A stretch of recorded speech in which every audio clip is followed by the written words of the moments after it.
40واں وہ یہ ہے کہ انسان دوسروں سے اپنے لیے دعاؤں کی درخواست کرے۔ ہمیں آپ کی زندگی میں یہ وصف بھی نظر آتا ہے۔ سنن ابی داؤد کی روایت ہے، حضرت عمر رضی اللہ تعالیٰ عنہ فرماتے ہیں جب میں عمرہ کرنے کے لیے جا رہا تھا میں نے آپ صلی اللہ علیہ وسلم سے اجازت مانگی۔ رسول اللہ صلی اللہ علیہ وسلم نے مجھے اجازت دی کہ جاؤ عمرہ کرو۔ آپ نے فرمایا لا تنسنا یا اخی من دعائک، اے پیارے بھائی، اے میرے چھوٹے بھائی، ہمیں اپنی دعاؤں میں مت بھولنا۔ اے میرے بھائی آپ ہمیں اپنی دعاؤں میں مت بھولنا۔ پیغمبر آخر الزمان ہے، بخشے بخشائے معصوم ہیں، لیکن حضرت عمر سے کیا کہہ رہے ہیں؟ ہمیں اپنی دعاؤں میں مت بھولنا اے میرے پیارے بھائی۔ حضرت عمر کہا کرتے تھے، فرماتے تھے ساری دنیا مجھے مل جائے مجھے اتنی خوشی نہیں جتنا حضور نے میرے بارے میں کہا یا اخی میرے پیارے بھائی، اس پر مجھے خوشی ہے۔ ساری دنیا کی دولت مل جائے مجھے خوشی نہیں، حضور کے اس جملے پر جتنی خوشی ہے۔ تو 40ویں بات پتہ چلی کہ انسان دعاؤں کی درخواست کرتا رہے۔ جب بھی کوئی بزرگ ملے، بڑا ملے، کوئی عالم نیک صالح ملے، دعاؤں کی درخواست کرے۔ ممکن ہے کہ اس کی وہ دعا وہ کرے اور اللہ کے ہاں وہ قبول ہو جائے۔ دعا میں اللہ نے کتنا اثر رکھا ہے، میں اس پر ایک واقعہ عرض کر دیتا ہوں جس سے بات سمجھنا آسان ہوگا کہ انسان جو دعا بھی کرتا ہے اللہ رب العزت انسان کی دعا قبول فرماتا ہے۔ اردو کی ایک کتاب ہے قبولیت دعا کے سنہرے واقعات، اس میں انہوں نے ایک واقعہ لکھا۔ سعودی عرب کا ایک ڈاکٹر تھا، ڈاکٹر احمد، بڑا ہی معروف تھا اور یہ ہڈیوں کا اسپیشلسٹ ڈاکٹر تھا۔ پورے سعودیہ میں اس کا ایک نام تھا، بڑے بڑے آپریشن لوگ اس سے کرواتے تھے اور جو بھی آپریشن کرتا تو اللہ نے اس کے ہاتھ میں شفا رکھی تھی، مریض کو اللہ شفا دے دیتا۔ ایک دفعہ ایسا ہوا کہ ایک جگہ اس نے شرکت کرنی تھی اور وہاں جا کر اس نے اپنا مقالہ پڑھنا تھا، تو اس نے اپنا مقالہ تیار کیا۔ تیار کر کے یہ اپنی سعودی ایئر لائن میں بیٹھا۔ اگلے دن اس نے وہاں پہنچ کر صبح 10 بجے وہاں یہ مقالہ پڑھنا تھا۔ ڈاکٹروں کی میٹنگ تھی، دنیا بھر کے ڈاکٹر وہاں جمع ہوئے تھے، تو انہوں نے اپنی تحقیق بیان کرنی تھی۔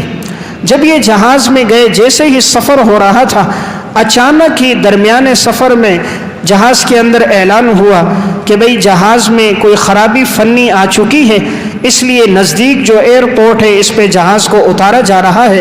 جب متبادل دوسرا جہاز آئے گا یا یہ جہاز ٹھیک ہوگا تو پھر آگے کا سفر ہوگا۔ اب یہ کہتے ہیں کہ جہاز قریب کے ایئرپورٹ پہ اتار دیا گیا۔ جب ہم جہاز سے باہر آئے، اب میں نے دیکھا ٹائم بہت کم ہے، اگلے دن میں نے وہاں پر پہنچنا ہے اور بظاہر کوئی امکانات نظر نہیں آ رہے۔ تھوڑی دیر بعد اعلان ہو گیا کہ بھئی آج سفر نہیں ہوگا، جہاز میں فنی خرابی زیادہ ہے اور یہ سفر کل ہوگا۔ اب یہ کہتے ہیں کہ مجھے بڑا افسوس ہوا، کل میں نے پہنچنا ہے اور اگر جہاز کل جائے گا تو میں مطلوبہ وقت پر اس میٹنگ میں نہیں پہنچ سکتا، حالانکہ وہ بڑی اہم میٹنگ تھی۔ تو یہ فوراً ایئرپورٹ میں اندر گئے، ان سے کہا کہ میں بڑی اہم میٹنگ میں جا رہا ہوں، اپنا تعارف کرایا، انہوں نے بھی اس کو پہچان لیا۔ تو انہوں نے کہا ہم کچھ نہیں کر سکتے، اس وقت متبادل جہاز بھی نہیں ہے، لیکن مشورہ یہ دیا کہ یہاں سے جہاں آپ نے جانا ہے وہ 4 سے 5 گھنٹے کا سفر ہے، اگر آپ یہ سفر گاڑی میں بھی طے کر دو تو آپ پہنچ جاؤ گے، صبح سے پہلے آپ اپنی منزل پر مقصودہ جگہ پہ پہنچ سکتے ہو۔ ان کو خوشی ہوئی، یہ تو اچھی بات ہے، انہوں نے گاڑی بک کرائی۔ تو اب انہوں نے گاڑی لی، ڈرائیور ساتھ تھا، یہ ان کے ساتھ بیٹھے۔ کہتے ہیں 3 گھنٹے کا سفر ہم نے طے کیا تھا، اچانک ایسا ہوا کہ بہت تیز بارش لگ گئی اور بالکل سیاہ بادل آ گئے، آندھی چلنا شروع ہو گئی، راستہ آگے کا نظر نہیں آ رہا تھا۔ ڈرائیور نے مشورہ دیا کہ یہیں قریب میں ٹھہر کر رات گزار دیتے ہیں، صبح آگے نکلیں گے، کہیں ایسا نہ ہو آندھی میں تیز بارش میں نقصان نہ ہو۔ کہتے میں نے ان سے کہا ٹھیک ہے۔ اب ہم قریب میں ایک جگہ پر ہم نے گاڑی روکی تو ہم کوئی گھر تلاش کرنے لگے، ایک دیہات سا تھا۔ اس دیہات میں ہم نے دیکھا ایک جھونپڑا سا نظر آیا تو ہم اس کے قریب گئے، دستک دی تو اندر سے ایک بوڑھی اماں نکلی۔ پوچھا بیٹا کیسے آنا ہوا؟ کہا مسافر ہیں، منزل پہ جانا تھا لیکن بارش زیادہ ہے، تھوڑی دیر آپ کے پاس ٹھہریں گے پھر چلے جائیں گے۔ اس اماں نے کہا آ جاؤ۔ غریب کا دل بڑا کشادہ ہوتا ہے، امیر تنگ دست اور بخیل ہوتا ہے، غریب سخی ہوتا ہے، وہ مہمان کے آنے پر خوش ہوتا ہے۔ بوڑھی اماں نے جب دیکھا تو اسے خوشی ہوئی کہ مہمان آ گئے۔ اس نے ان دونوں کو اندر بلایا، انہوں نے کہا ہم نے اپنے موبائل چارجنگ کرنے ہیں. انہوں نے کہا میرے ہاں تو بجلی نہیں ہے, یہاں اس دیہات میں خیمے میں بجلی نہیں ہے. تو کہا کھانا ہے میں تمہیں دیتی ہوں. اس نے تھوڑا کھانا گرم کیا, ان کو دیا. یہ ڈاکٹر احمد کہتے ہیں میں نے کھانا کھایا, اتنے میں چارپائی پر ایک چھوٹا بچہ تھا, 5 سے 6 سال عمر ہوگی, وہ رو رہا تھا. تو یہ بوڑھی اماں دعا کرنے لگی کہ اللہ تو اس کو صحت دے دے, تو نے میری ساری دعائیں قبول کی ہیں, میری زندگی کی آخری دعا ہے, اے اللہ تو اسے بھی قبول کر دے. وہ دعا کر رہی تھی تو ڈاکٹر احمد نے پوچھا اماں جی تیری زندگی کی کون سی آخری دعا ہے؟ اس نے کہا میں نے جب بھی دعا کی ہے اللہ نے میری دعا قبول کی ہے. زندگی کی آخری دعا یہ ہے کہ یہ میرا پوتا ہے, میرے بیٹے کا بھی انتقال ہو گیا, میری بہو کا بھی انتقال ہو گیا, اب یہ چھوٹا سا ان سے رہا تھا, یہ یتیم بچہ تھا, اور میں بوڑھی اس کی دادی ہوں, میں اس کی پرورش کرتی رہی, لیکن اس کو ہڈیوں کی بیماریاں ہیں, یہ چل پھر نہیں سکتا, اس کی ہڈیاں کچھ ٹیڑھی ہیں. میں نے قریب کی جگہوں میں علاج کیا لیکن فائدہ نہ ہوا. میں غریب عورت ہوں, مجھے کسی نے بتایا کہ اس وقت سعودیہ کا بڑا ڈاکٹر ہے ڈاکٹر احمد, وہ جس کا ہڈیوں کا آپریشن کر دیتا ہے وہ کامیاب ہو جاتا ہے, اس کو اللہ نے بڑی مہارت دی ہے. تو کہا میں چند دن سے یہ دعا کر رہی ہوں کہ اے اللہ میں تو ڈاکٹر احمد کو پہچانتی ہی نہیں ہوں, اور نہ میری اتنی طاقت ہے کہ میں اس کے علاقے تک پہنچوں اور اس تک اپنے پوتے کو لے کر جاؤں, آپریشن کراؤں. اے اللہ تو ڈاکٹر احمد کو میرے گھر لے کر آ. تو اس لیے میں چند دن سے یہ دعا کر رہی ہوں کہ مولا کریم میرے پاس طاقت نہیں ہے کہ میں اس کو اس ڈاکٹر تک لے کر جاؤں, اس کو آپریشن کراؤں. بس زندگی کی آخری خواہش ہے کہ وہ ڈاکٹر آئے اور اس کو آپریشن کرے, یہ ٹھیک ہو جائے, میں یہ دعا کر رہا ہوں. تو وہ ڈاکٹر احمد الدین کہتے میں نے سر جھکایا, رونے لگ گیا, اے اللہ تو نے دعا میں کیسی طاقت رکھی ہے. ادھر سے جہاز خراب ہوتا ہے, گاڑی میں بیٹھتا ہے, بارش لگ جاتی ہے, سیاہ بادل سامنے آ جاتے ہیں, اور یہ خود اس بوڑھی عورت کی جھونپڑی میں آتا ہے. دعا میں کتنی طاقت ہے. کہاں سے یہ ڈاکٹر خود آ کر اس کے گھر پہنچتا ہے. تو اس نے پھر کہا اماں جی وہ ڈاکٹر احمد میں ہی ہوں. اس اماں جی کو پہلے یقین نہ آیا, اس نے کہا نہیں اماں میں ہی ڈاکٹر ہوں. تو کہا وہ میری پیشانی کو چومنے لگی, کہا بیٹا اس کا علاج کرو. فرمایا ہاں میں کروں گا. کہتے اگلے دن میں نے مقالہ پڑھا, میں پھر اس کے پوتے کو لے کر آیا, علاج کیا اور اللہ نے اس کو شفا دے دی. تو گویا 40ویں بات, دعاؤں میں بڑی طاقت ہے, اس لیے انسان دعاؤں کا اہتمام. نمبر 41, اپنے آپ کو بدلے کے لیے پیش کرنا.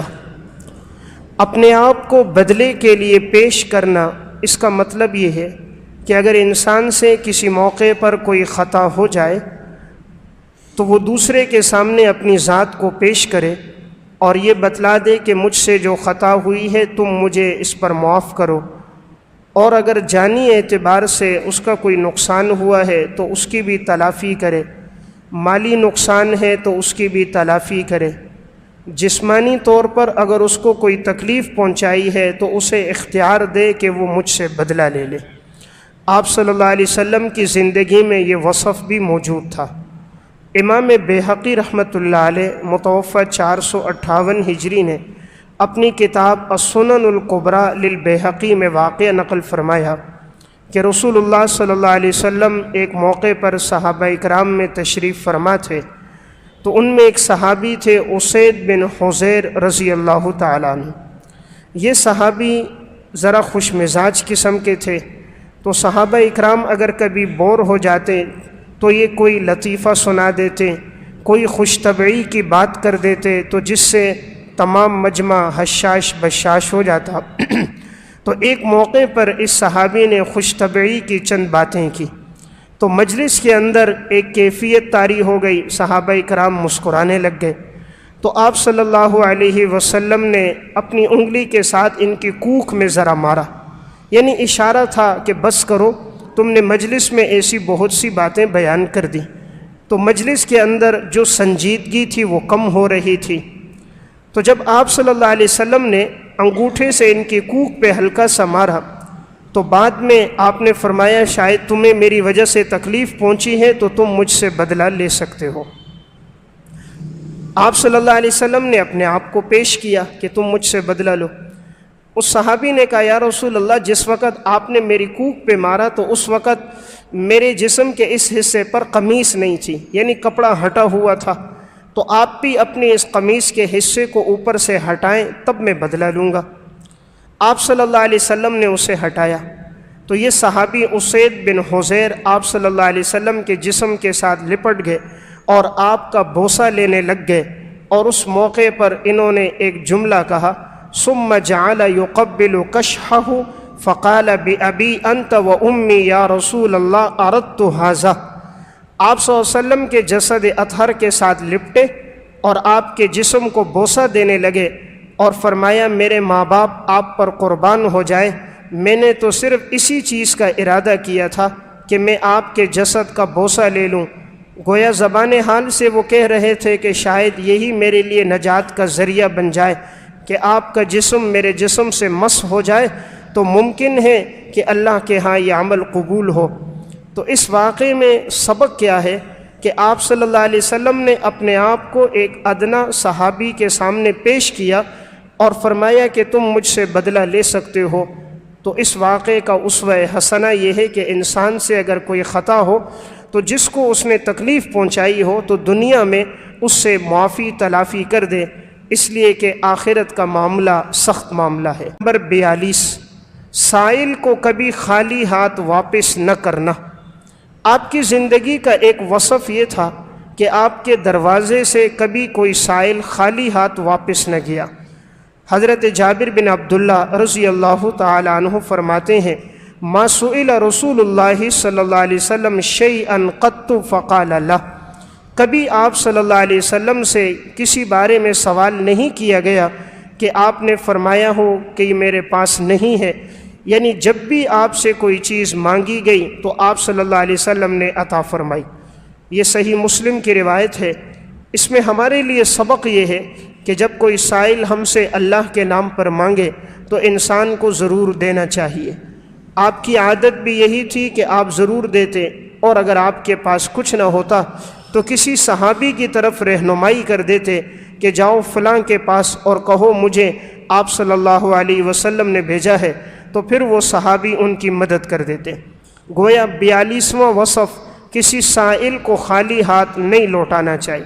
قرآن کریم میں بھی ہے وَأَمَّا السَّائِلَ فَلَا تَنْهَرْ، کہ جب کوئی سوال کرنے والا تمہارے پاس آئے تو تم اس کو مت جھڑکو۔ ممکن ہے کہ وہ شخص محتاج ہو، اس لیے جو ظاہر میں محتاج لگ رہا ہو ایسے آدمی کے ساتھ تعاون کرنا چاہیے۔